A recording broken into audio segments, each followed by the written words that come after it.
झारखंड में इन दिनों खूब ड्रामा हो रहा है।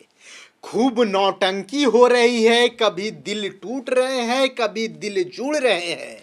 कभी संगठन की बात होती है, कभी शक्ति की बात होती है।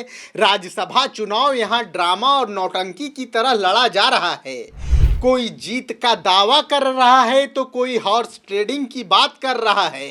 कोई बिना बहुमत के कॉन्फिडेंस दिखा रहा है तो किसी के पास बहुमत होते हुए भी कॉन्फिडेंस नहीं है। यह झारखंड है। झारखंड में राज्यसभा चुनावों का इतिहास हमेशा दिलचस्प होता है। तो इस बार ये परंपरा कैसे टूटेगी? कांग्रेस जेएमएम के अलावा नाथवानी जी चुनावी मैदान में हैं। जी हाँ, वही नाथवानी जी जो कभी राज्यसभा चुनाव नहीं हारते। अगर बहुमत की बात करें तो बहुमत बैजनाथ राम और प्रणव झा के साथ है, लेकिन नाथवानी जी की जीत पर किसी को कोई खास संदेह नहीं हो रहा। नमस्कार, प्रणाम, जोहार। मैं हूं समीर और आप देख रहे हैं बवाल न्यूज। झारखंड की राजनीति में इस वक्त सबसे बड़ा सवाल है, क्या राज्यसभा चुनाव में बिहार वाला खेल झारखंड में भी दोहराया जाएगा? क्योंकि एक तरफ कांग्रेस और महागठबंधन के नेता लगातार दावा कर रहे हैं कि सब कुछ नियंत्रण में है, सभी विधायक एकजुट हैं और कांग्रेस उम्मीदवार प्रणव झा की जीत तय है।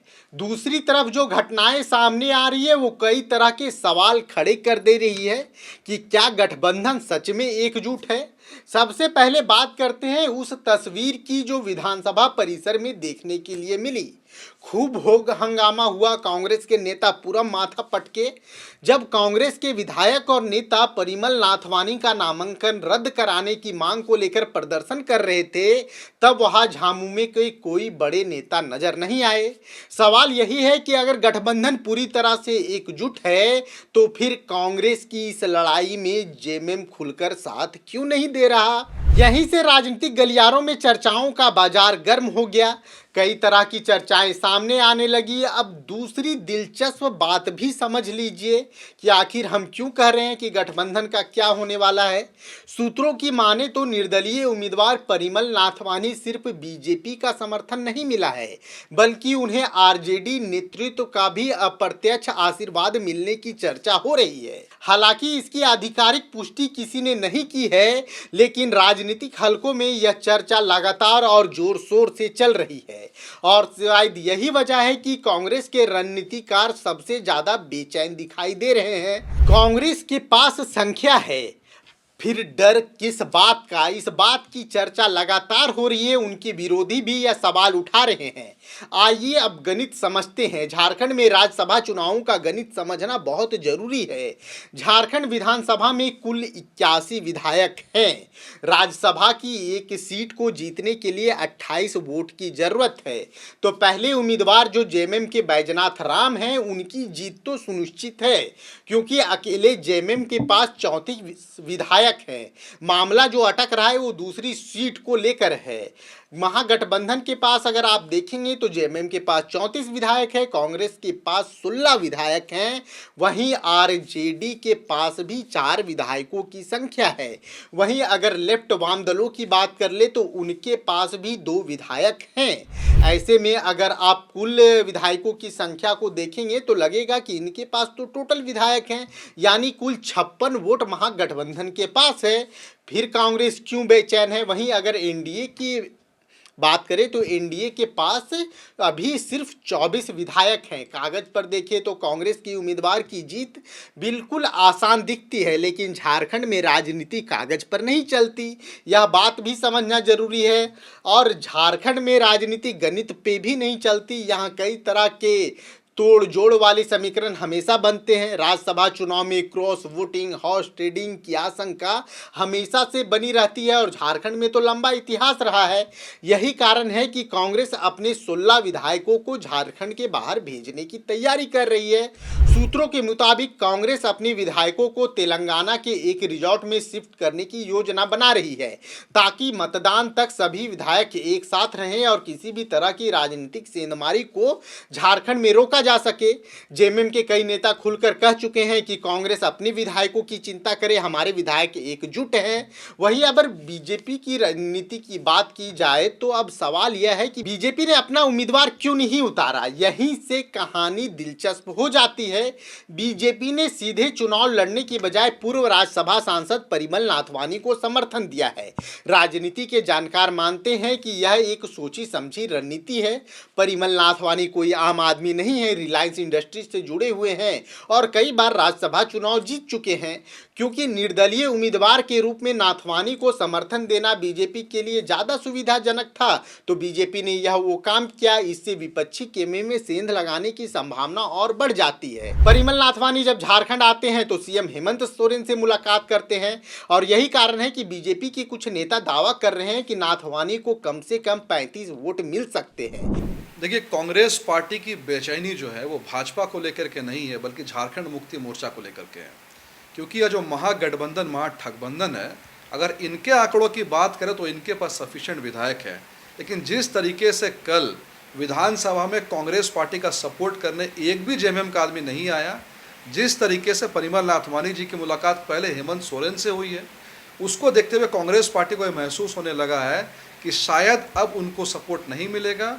और ना तो उनको झारखंड मुक्ति मोर्चा पर भरोसा है, ना इलेक्शन कमीशन पर भरोसा है, और अब उनको खुद के विधायकों पर भी भरोसा नहीं है। तो बेहतर होगा कि कांग्रेस पार्टी भारतीय जनता पार्टी पर एलिगेशन लगाने के बजाय, भारतीय जनता पार्टी के कैंडिडेट को रोकने के बजाय अगर अपने खुद के कैंडिडेट पर ध्यान देगी, खुद के विधायकों पर ध्यान देगी, तो शायद उनके नंबर्स कुछ बढ़ सकते हैं।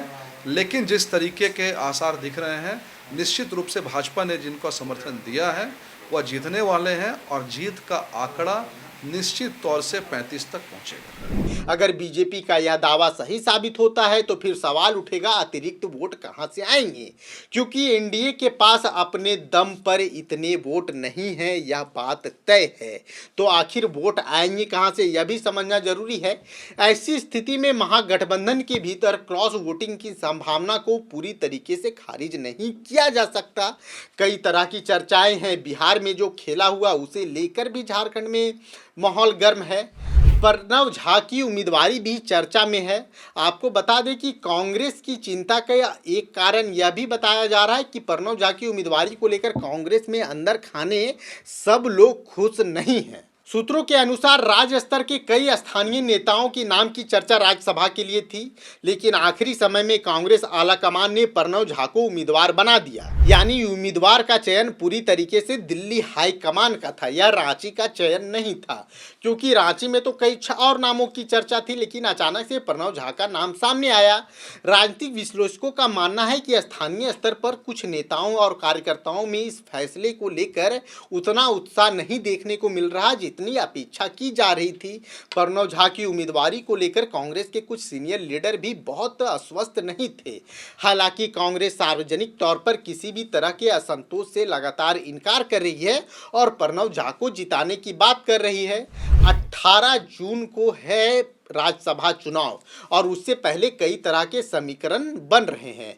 अब सबसे बड़ा सवाल यह है कि क्या कांग्रेस अपनी पूरी संख्या बचाकर प्रणव झा को राज्यसभा भेज पाएगी। यह सवाल कई बड़े राजनीतिक के जानकार भी उठा रहे हैं। क्या परिमल नाथवानी महागठबंधन में सेंध लगाने में सफल होंगे। अगर आप झारखंड के पुराने इतिहास को देखें तो बहुत हद तक यह बात मुमकिन लगती है। क्या आरजेडी और कांग्रेस के सभी विधायक एकजुट रहेंगे। जो सबसे बड़ा सवाल अभी झारखंड में वो यही है। क्या बीजेपी का जो 35 वोट वाला दावा है सिर्फ राजनीतिक संदेश है या इसके पीछे कोई बड़ा खेल चल रहा है। क्योंकि बीजेपी की तरफ से यह बयान जब सामने आया तो इसने राजनीतिक सरगर्मी को बढ़ा दिया है। इन सभी सवालों का जो जवाब है वो 18 जून को मतदान के दिन मिलेगा। लेकिन फिलहाल इतना जरूर कहा जा सकता है कि झारखंड में राज्यसभा चुनाव अब दिलचस्प हो गया है। अब राज्यसभा चुनाव सिर्फ एक सीट का चुनाव नहीं बल्कि झारखंड की राजनीतिक रणनीति, विश्वास और गठबंधन की मजबूती की सबसे बड़ी परीक्षा बन चुकी है।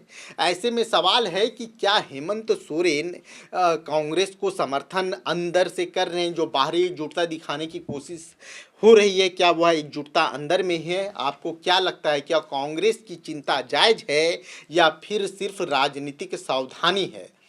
झारखंड में जिस तरीके के समीकरण चल रहे हैं, जिस तरीके से बीजेपी की तरफ से 35 सीटों का दावा किया जा रहा है, कई जगह चर्चा है कि परिमल नाथवानी को लालू जी का भी आशीर्वाद मिला है। क्या सच है या बहुत जल्द क्लियर हो जाएगा? और जब इस तरीके से झारखंड में राज्यसभा चुनाव को लेकर चर्चा चल रही है, वहीं आरजेडी कोटे के जो विधायक हैं उन्होंने किसी रिजॉर्ट में जाने से साफ मना कर दिया है। ऐसी सूचना निकलकर सामने आ रही है। जेएमएम के बड़े नेता कह चुके हैं कि कांग्रेस अपने विधायकों की चिंता करे, हम 34 के 34 एकजुट हैं। लेफ्ट भी यही बात कर रहा है कि हमारे विधायक कहीं नहीं जाएंगे। तो जो 35 का आंकड़ा बीजेपी कह रही है वो कहां से जुटेगा? क्या कांग्रेस और आरजेडी में सेंधमारी की कोशिश की जाएगी या जेएमएम की तरफ से कोई बड़ा खेल किया जाएगा? जयराम महतो और लेफ्ट दलों की क्या भूमिका होगी? इन सभी चीज़ों पर चर्चा जरूरी है। आप इन तमाम मुद्दों पर क्या सोचते हैं? अपनी राय कमेंट बॉक्स में जरूर दीजिएगा। जोहार, जय झारखंड। खबर का मतलब बवाल न्यूज। हमारे चैनल को सब्सक्राइब जरूर करें।